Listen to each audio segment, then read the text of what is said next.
इन दिनों शेयर बाजार इतना गिर गया है कि लोग अक्सर आके पूछते हैं कि इस गिरावट में शेयर खरीद लूं क्या।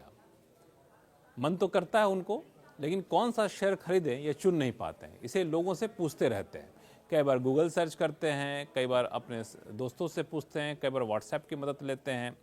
तो मैं आपको कुछ फॉर्मूला बताने जा रहा हूँ, उसको जान लेने के बाद आप खुद ब खुद ये जांच लीजिएगा कि कौन सा शेयर खरीदना है, कौन सा शेयर नहीं खरीदना है। क्योंकि बाजार में शेयर बाजार में वैसे तो 5000 से ज़्यादा शेयर हैं, 5000 तो आप खरीद नहीं सकते हैं। उनमें से आपको कुछ शेयर चुनना है कि हमें कौन सा शेयर लेना चाहिए। तो जो फार्मूला है उस फार्मूले के आधार पर आसानी से आप चुन सकते हैं कि कौन सा शेयर हमें खरीदना चाहिए। अब ये फार्मूला जो है इसमें 3 खास पहलू हैं। पहला पहलू जो है वो है आपको बड़ा इकोनॉमिक पहलू, जिसको कहते हैं बड़ा आर्थिक पहलू, जिसको बड़े चश्मे से देखना आप, उसे माइक्रोस्कोप लगाने की ज़रूरत नहीं है। बड़ा चश्मा का मतलब ये हो गया कि देखिए कि जिस शेयर को आप खरीदना चाहते हैं या फिर अभी किस सेक्टर का बोलबाला है, दुनिया भर में चल क्या रहा है। मिसाल के तौर पर अभी रोज़ सुबह उठ के ट्रम्प साहब कुछ न कुछ बोल देते हैं, शेयर मार्केट में हाहाकार मच जाता है। तो आप देखिए कि ट्रम्प साहब जो बोल रहे हैं उससे किस सेक्टर पर असर पड़ने वाला है, उस सेक्टर में किस कंपनी पे असर पड़ने वाला है, महंगाई किस तरीके से बढ़ रही है, सरकार की नीति किस सेक्टर को बढ़ावा देने की है। तो इससे क्या होगा कि आप मोटे तौर पर अंदाज़ा लगा देंगे कि किस सेक्टर की कंपनी में पैसा लगाना चाहिए। ये तो रही बात आपको इकोनॉमिक पहलू।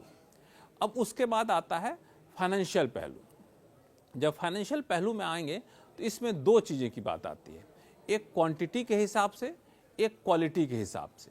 तो क्वालिटी के हिसाब से जब आएंगे ना, तब आपको देखना है कि किस कंपनी का मैनेजमेंट काफ़ी ज़्यादा दुरुस्त है, किस कंपनी का कॉर्पोरेट गवर्नेंस काफ़ी ज़्यादा दुरुस्त है, किस कंपनी पे कोई दाग वाग तो नहीं लगा है। जब ये लग जाएगा ना ये बड़ी साफ़ सुथरी कंपनी है, मैनेजमेंट के लोग बड़े पढ़े लिखे हैं, बड़ी समझदार हैं, कभी लेफ़्ट राइट वाले काम में नहीं लगे रहते हैं, तो आपको लगे कि नहीं चलो ये कंपनी तो ठीक ठाक चल रही है। तो ये तो रही बात, आपको कंपनी के क्वालिटी के ऊपर आपको ध्यान देना है। कंपनी का ग्रोथ रेट कैसा रहा है ये आपको देखना है। इसके बाद आपको आता है कि क्वालिटी के बाद क्वांटिटी के ऊपर। अब क्वांटिटी वाले चश्मे से जब जाएंगे ना तो वहाँ थोड़ा सा आपको माइक्रोस्कोप लगाना पड़ेगा। वहाँ पे आपको ये देखना है कि कंपनी किस तरीके से अपने कारोबार को फैला रही है, कंपनी के पास पैसा कितना ज़्यादा है, कंपनी के ऊपर कर्ज कितना ज़्यादा है, जितना कैश है कर्ज उसके मुकाबले कितना है, कंपनी अपनी विस्तार योजनाओं पर किस तरीके का खर्च कर रही है, कंपनी के आगे का भविष्य की रणनीति कितनी ठोस है। तो ये सारी चीज़ें आपको देखनी है। इससे पता चल जाए कि ये कंपनी वाकई में अपने कारोबार को लेकर काफ़ी ज़्यादा सीरियस है, उसके कारोबार को लेकर जो जोखिम है उस जोखिम पर कंपनी किस तरीके से उससे निपटने के उपाय कर रही है। तो ये सारी चीज़ें आप देखेंगे तो आपको लग जाए कि हाँ जी कंपनी तंदुरुस्त है, वो क्वालिटी के हिसाब से भी ठीक है, क्वांटिटी के हिसाब से भी ठीक है। लेकिन इसमें भी जिसको क्वांटिटी कहते हैं इसमें थोड़े बहुत पैमाने होते हैं, 4-5 अलग अलग पैमाने होते हैं जो आमतौर पे इन्वेस्टर एडवाइजर्स जो हैं उन पैमानों को देखते हैं। उनमें से एक पैमाना जो सबसे ज़्यादा मशहूर है वह है पीई रेशियो।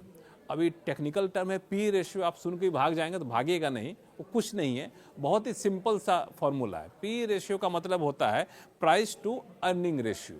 ये प्राइस टू अर्निंग रेशियो क्या होता है, उसके टेक्निकलिटीज मत पढ़िए, बहुत ही सीधा सा है कि आपकी कंपनी है मान लिया जाए तो आपकी कंपनी के जितने शेयर जारी किए गए हैं और आपकी कंपनी के जो मुनाफे हो रहे हैं, अर्निंग हो रही है, उस अर्निंग को शेयर के हिसाब से बांट दीजिए।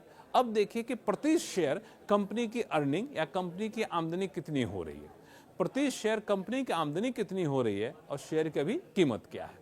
अब उस दोनों का अनुपात निकालिए तो ये हो गया, इसको कहते हैं पी रेशियो। देख लिया ना कितना सिंपल सा है। पी रेशियो कंपनी की आमदनी प्रति शेयर और कंपनी के एक शेयर की कीमत अभी क्या है ये अंदाजा लगा लीजिए। वो तो होता ही बिल्कुल पता चल जाएगा आपको, थोड़ा सा कैलकुलेटर लेकर बैठेंगे पता चल जाएगा। तो जिस कंपनी का P ratio price to earning ratio कम होता है, माना जाता है कि उस शेयर कंपनी के शेयर के बढ़ने की संभावना होती है, तो वहाँ पे लोग कहते हैं कि वहाँ पैसा लगा लीजिए। तो पी रेशियो एक पैमाना होता है। दूसरा जो होता है रिटर्न ऑन इक्विटी, ये भी एक बहुत ही प्रचलित पैमाना है। रिटर्न इक्विटी का मतलब ये होता है कि कंपनी का नेट रिटर्न या नेट प्रॉफिट कितना है। अब कंपनी का नेट प्रॉफिट कितना है, कंपनी ने कितने शेयर जारी किए हैं जितने शेयर जारी किए हैं उसको प्रॉफिट से भाग लगा लीजिए, तो वो प्रति शेयर नेट प्रॉफिट आपको पता चल जाएगा। और अब फिर देखिए कि प्रति शेयर का एवरेज होल्डिंग प्राइस क्या है, इन दोनों का अनुपात निकाल लीजिए, तो आपको पता चल जाए कि जी भी कंपनी में पैसा लगाना चाहिए कि नहीं लगाना चाहिए। तो ये 2-3 फार्मूले जो हैं काफ़ी महत्वपूर्ण होते हैं, जैसे डेट टू इक्विटी रेशियो होता है, इस तरीके से आपको प्राइस टू बुक वैल्यू होता है। तो अलग अलग पैमाने होते हैं जिसके तहत आप साफ तौर से अंदाज़ा लगा सकते हैं कि कंपनी में पैसा लगाना है कि नहीं, वो कंपनी के शेयर आगे बढ़ने की गुंजाइश कितनी ज़्यादा रहती है। तो ये तो रहा आपको फाइनेंशियल मामला।